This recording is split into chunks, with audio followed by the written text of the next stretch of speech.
morning. I am Sharan. First standard படிக்கிறேன்.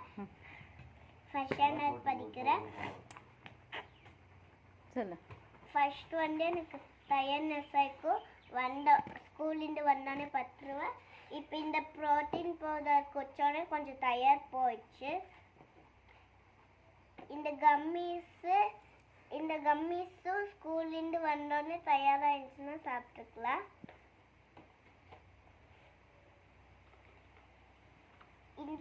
துளசி drop வந்து first இரும்புலிஞ்சி காய்ச்சிஞ்சு அதுக்கெல்லாம் போட்டு ஒரு சொட்டு போட்டு குடிச்சா நல்லா ஆயிடுச்சு. இது வந்து ஷாம்பு. இது முடிக்கு வந்து ஹேர் ஆயில்.